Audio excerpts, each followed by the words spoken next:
What trade barriers do businesses face because of Brexit? Imagine trying to send a package across a border and suddenly facing a mountain of paperwork, delays, and extra costs. That's what many UK businesses experience since Brexit changed the game. When the United Kingdom left the European Union's single market and customs union, it created new hurdles for trade. One big change is customs checks. Goods moving between the UK and EU now need customs declarations, inspections, and controls. This means more paperwork, longer wait times at borders, and higher administrative costs. For companies shipping food, medicines, or perishable items, these delays can be especially troublesome.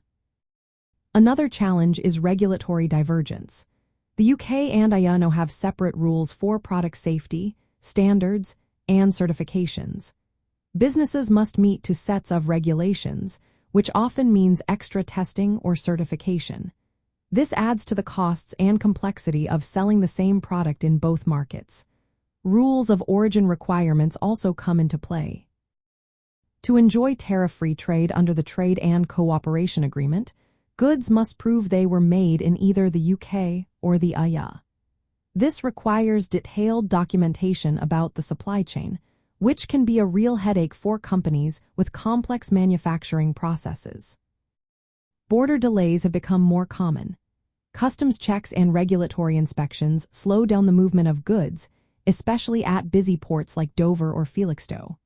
This disrupts supply chains, particularly for time-sensitive products like pharmaceuticals or fresh food.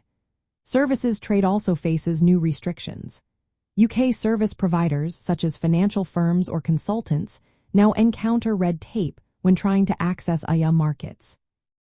Nearly half of UK service exporters report difficulties due to increased regulatory hurdles and market access restrictions. Frictionless trade is a thing of the past. Businesses now have to manage tariffs, customs duties, and value-added tax changes. These factors make pricing more complicated and can squeeze profit margins.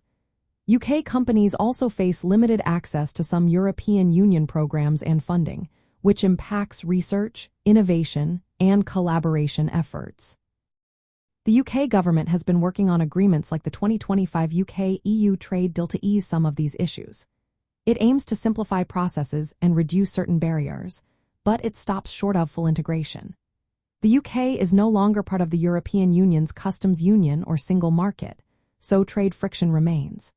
This shift is part of a broader global change after the Cold War, where countries reconfigure alliances and trade relationships. Brexit marks a significant turning point in how UK businesses operate internationally, forcing them to adapt to a more complex environment.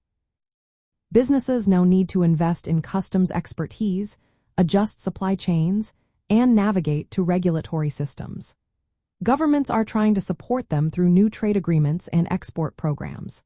Still, the legacy of these trade barriers continues to shape UK and European economic relations, making international trade more challenging but also more strategic.